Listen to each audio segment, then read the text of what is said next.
Hello, welcome to No Soul, No Goal Wisdom Edition. Actually, this is a part of the series. What I'm saying is that if you don't follow your soul, you're not going to get your goal. The only way we're going to get the kind of change we want is if we do things the right way, and we cannot rely on a political party telling us the right way. We got to do what's good for our own soul, because our soul, the quality of our soul depends on it. And if you give up your soul for a goal, you're probably going to end up with neither. So that leads us a question.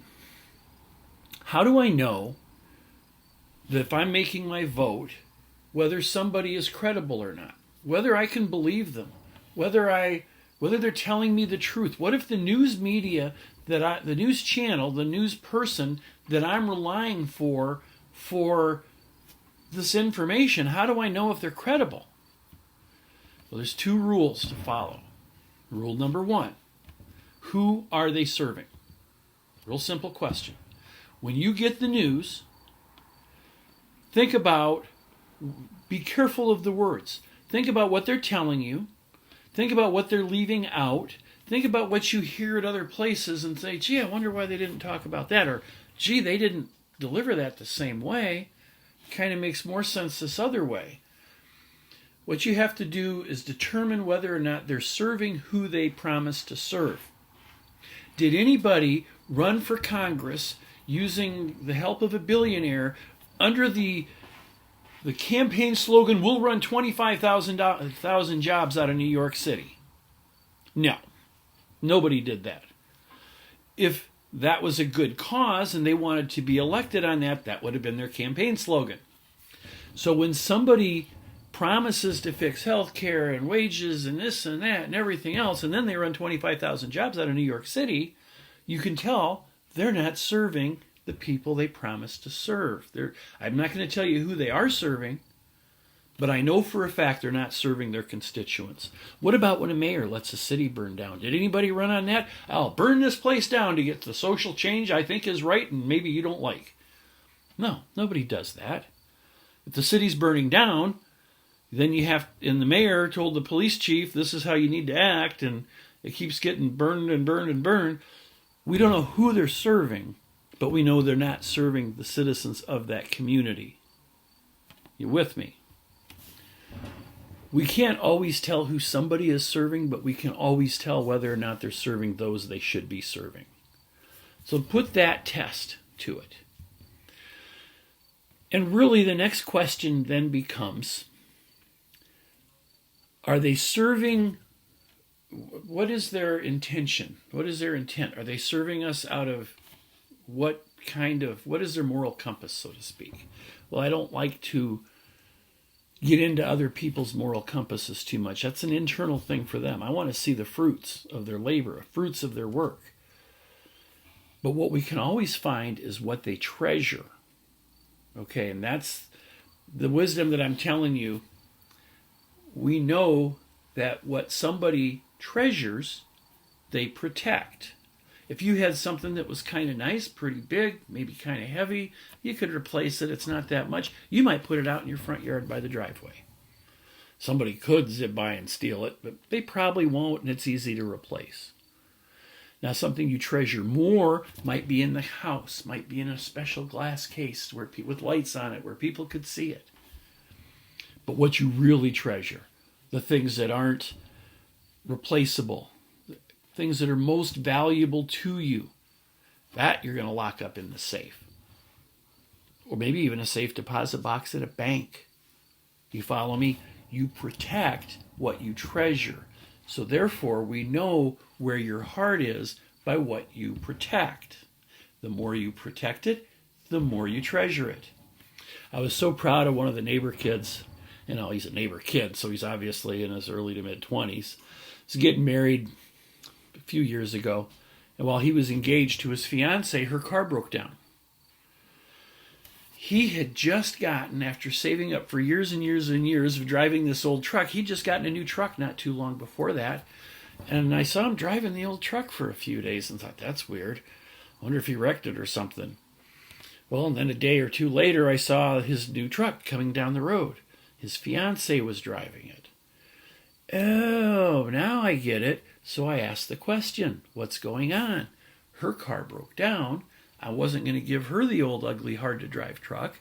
I gave her my new truck to drive until she could replace hers.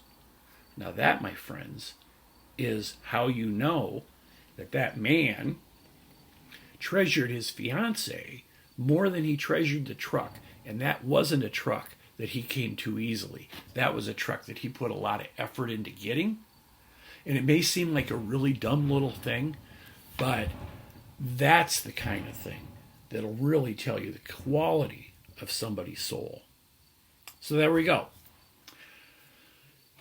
Why did this guy come up with this stuff? How is he telling? How do I believe this is even true? First of all, I'm actually ripping somebody off to tell you this information. So I should, because I'm sure we don't want YouTube to say I'm plagiarizing or anything, I'm going to credit the original author, or at least the original source. The author themselves ripped somebody off. Here's where I get my information. It's from this Holy Bible thing. And this is one of the things that I don't think people really understand, is the wisdom that's within the Bible. There's a lot of wisdom here. I just told you some. So first of all, let's do this. Matthew 6. If you ever wanted a quick start guide to the Bible, and don't have time to read the whole thing, read Matthew 6. That's it. Matthew chapter 6. It's like a page and a half long, 2.5 pages. Not very much. That'll give you, there's a couple missing pieces, but that'll give you a really good start on understanding Christianity and seeing the wisdom that it can provide. So here's where I get this from. Matthew 6, verse 24. No one can serve two masters, for either he will hate the one and love the other, or he will be devoted to the one and despise the other. You cannot serve God and man. There it is. You can't serve God and man. You've got to pick one. Now, the way I look at life is that if I'm the mayor of a city, I'm going to serve God by serving that city. That way, if some building burns down, I know exactly what to do because I'm serving God by serving the city. I'm not serving any political bosses or anything else. And I think a lot of people used to be that way in this world until we weren't allowed to say God anymore. So think about that. Are they serving God? And if they're serving God, they're serving the people they're supposed to. If they're not serving God, they're serving man, and who knows what version of man's wisdom they're serving. Perfect. Finally, this is the treasure part. What do they treasure? Do not lay up for yourselves treasures on earth, where moth and rust consume, and where thieves break in and steal, but lay up for yourselves treasures in heaven, where neither moth nor rust consumes, and where thieves do not break in and steal. For where your treasure is, there will your heart be also. So we know that that man who let his fiancée drive his new truck while he's going back to the old ugly one, that didn't have power steering. It was a beast. I've driven it. Nice thing is when you drive that truck around to town, everybody waves to you because you think it's that guy. Anyhow, it's nice. The point of it is, for where your treasure is, there will your heart be also. If I'm the mayor of a city, if I'm a congressperson, and I run 25,000 jobs out of the district next to me, where is my heart? What do you treasure more than the livelihood of your city? If I'm in a mayor that's letting my city burn down, where is your heart? What do you trust more than the residents of your city? If I'm in the FBI, whether I'm going to wiretap Martin Luther King and his entire inner circle or do the same thing to Donald Trump, where is your heart? What do you treasure? If I'm one of the politicians that tries to use the illegal acts of the FBI and impeach the sitting president of the United States, What do you treasure more than the Constitution of the United States? The Constitution you swore to protect and defend. And by the way, you're third in line for the presidency. Who voted you in for that job after seeing how you're abusing it? See, these are the kinds of things that can lead you from one to the one to the one to the one. Pretty simple. Where do I get this from? Am I a Bible scholar? No. I'm going to give you, I hope, a very short version of where this comes from. And it's going to be one of the few times I'm going to talk about me. And I'm going to talk about me because it tells you, I hope, that I feel as though I've been tasked to share this kind of information with you. You'll see what I mean. I started out, I had a happy life. I still do. Started out what I would say my life has been rags to riches to wishing I could afford rags. And that's where I'm at right now. What happened is I grew up in a normal way, maybe a little less money than the people down the road had, but it never bothered me. Single mom a lot of times. That's why we probably didn't have as much. But I had a good, rich life. And I always knew things would get better and better and better. When I was 16, almost 17, I made a decision that violated the wisdom of man, but I did so in a way that I know would enhance my soul. This horrible wisdom of man move, but an awesome content of soul move. How's that sound? And I certainly have never been perfect, but I always tried to do things the right way. Kind of a secular right way. When I had a business, I would do things the secular way. I would tell people, and this is true, when I was an employee, I tried to be the kind of employee I wished I had when I was the boss. If I was the boss. Now that I'm the boss, I want to be the kind of boss I wished I had if I was the employee. So that was kind of the deal we had. You be the kind of employee you wished you had if you were the boss. I'll be the kind of boss I wished I had if I was the employee, and we could get along great. See, now I just told you something, though. I told you we have to be sharper today. We can't take these secular things and have them work. We have to go by the wisdom of God because things are tougher today. And now we have to think to ourselves, whether we say it out loud or not is irrelevant. We're going to think to ourselves that I'm going to serve God by serving that employee, and this company is going to serve our customers. You see, that's how it is. The company is made not to make money. The company is made to serve people. And when we can't serve all the people, we hire people to serve them. Then our job becomes serving our people that are serving our people, but we're doing everything we can do in a way to please God. And when we do that, all kinds of cool stuff happens.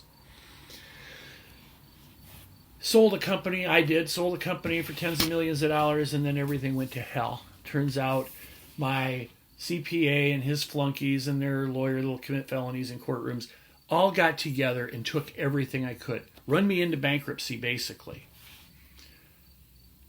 And in the depths of the darkness, a loved one gave me this book by Joel Osteen. Funny how this camera works. It looks like it's backwards. Anyhow, Blessed in the Darkness by Joel Osteen. That book and some of Joel's TV things have gotten me to the point where I could read the Bible in a different way. I now read the Bible and I extract wisdom out of all those verses like I just showed you. That, my friends, is the purpose behind all the destruction of my life that's taken place so far, and my life's never been richer because I have a wisdom I never did before. But we can use this wisdom to enhance every problem, to fix every problem we face in society today. It's not going to come from a new federal program. It's not going to come from ripping up the Constitution. It's going to come from us living up to the Constitution. It's not going to come from anybody banning the Bible. It's going to come from us reading the Bible, understanding the wisdom in it, and then living up to it. I got my assistance from Joel. Maybe I can be your assistance. And wouldn't that be awesome for Joel? Because he's serving God by serving me, which serves God by serving you. I mean, that's how we got to look at life. So that's what we're doing. I know I'll be restored one day. Will it be because people buy my t-shirts? I don't know. Will it be because I win the lottery? I don't know. I don't think so tonight because I don't have enough money for a lottery ticket. Will somebody watch this video and think, I need that guy to run my company because he can do it right? I don't know. But I do know God has a way, and it will work if I walk in his ways. Thank you.